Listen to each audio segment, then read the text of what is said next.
नमस्कार, मी मिलिंद बल्लाळ. ठाणे वैभवमध्ये आपलं स्वागत. आता निवडणुकीचा जो सर्वात पहिला टप्पा असतो, तो असतो की उमेदवारांनी आपले अर्ज दाखल करायचा. त्याला आता जेमतेम 24 तास राहिलेले आहेत.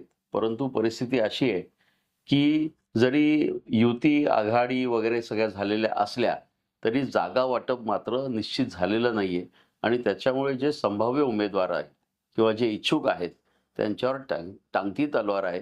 त्यांचे एक अनिश्चित असं वातावरण आहे. त्याच्यामुळे राजकारणात मुळातच इतकी अनिश्चितता असते.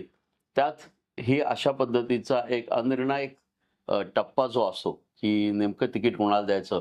त्याच्यामुळे ह्या निवडणुकीचा जो एक दिशा जी आहे, ती कुठे चालली आहे किंवा कशी काय होणार आहे पुढे निवडणूक, याबद्दल मतदारांच्या मनात संभ्रम आहे. राजकारणातल्या ह्या अनिश्चिततेबरोबर आणखीन एका गोष्टीचा लोकांना खरं म्हटलं तर तसा तिटकारा आहे. थोडंसं आश्चर्यही वाटत असतं, की एवढे मोठे पक्ष असतात, एवढे मोठे नेते असतात आणि एवढं मोठी ती संस्था चालवत असतात. मग ती महापालिका असेल, राज्य शासन असेल किंवा देश असेल. परंतु जेव्हा एखादं तिकीट द्यायची वेळ येते, उमेदवार ठरवायची वेळ येते, त्यावेळेला त्यांची निश्चितता फार नसते. तर हे नेमकं असं का घडतं? हा एक विचार मतदारांच्या मनात असतो आणि त्याच्यामुळे राजकारण्यांबद्दल त्यांच्या मनात एक प्रकारचं आपण म्हणू की एक संशयाचं वातावरण, थोडीशी घृणा, थोडासा तिटकारा आणि त्याचं जे पडसाद आहेत, ते आपल्याला दरवेळेला मतदानाच्या घटणाऱ्या टक्केवारीत दिसत असतात.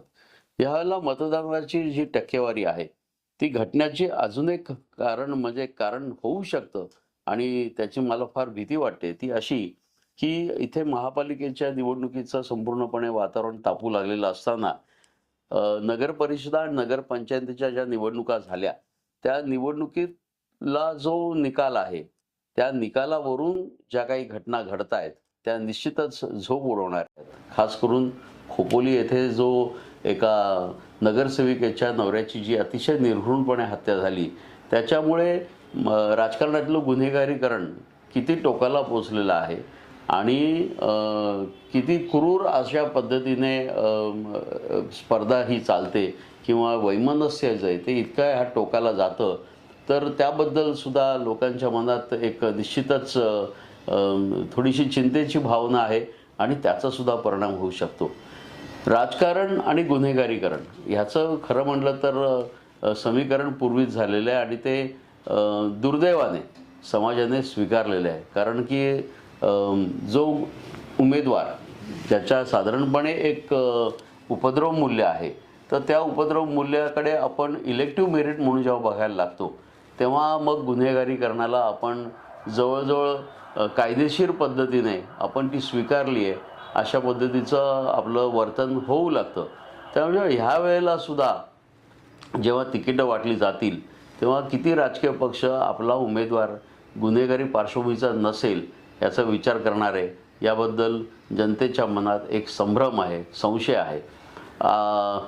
राजकारण आणि राजकारणाच्या माध्यमातून समाजसेवा हा खरं म्हटलं तर एक त्याचं मूळ हेतू असायला पाहिजे, तो उद्देश असायला पाहिजे. परंतु सर्वांनाच संधी मिळत नाही लोकप्रतिनिधी होण्याची. परंतु आपण लोकप्रतिनिधी झालो नाही म्हणजे सर्वच आपलं राजकारण संपतं किंवा आपल्याला समाजकारण आता करताच येणार नाही. जनतेच्या हिताचं आपल्याला कामच करता येणार नाही. हा जो बहुतांशी नेत्यांमध्ये, कार्यकर्त्यांमध्ये जो समज निर्माण झालेला आहे, त्याच्यामुळे ती स्पर्धा जी आहे ती खूप टोकदार झालेली आहे.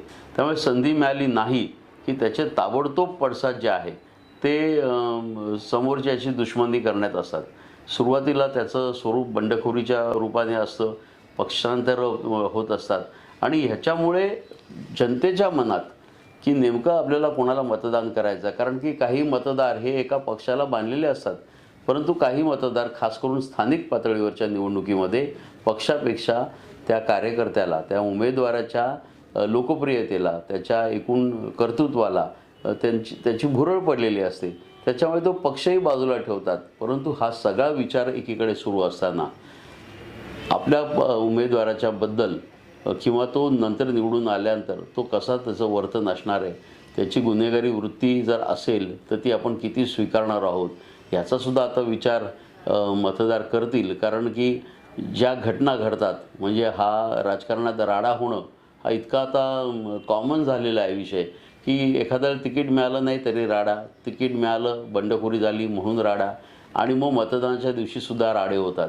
त्यामुळे ह्या राडा आणि लोकशाही हे काही समीकरण बरोबर नाही, हे चांगलं नाही, हे सुसंस्कृत समाजाचं लक्षण नाही. त्याच्यामुळे जास्तीत जास्त चांगले उमेदवार येतील आणि जनतेची सेवा प्रामाणिकपणे करतील, एवढीच अपेक्षा आपण बाळगू शकतो.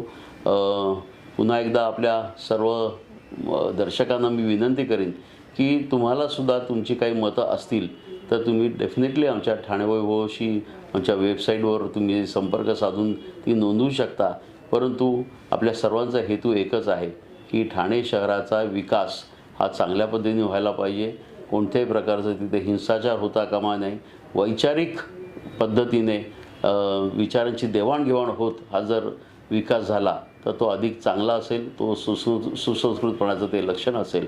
अशा पद्धतीने आपण विचार करायला लागलो तर मला असं वाटतं ठाणे महापालिकेत आपण डेफिनेटली चांगले लोकप्रतिनिधी निवडून पाडू. धन्यवाद.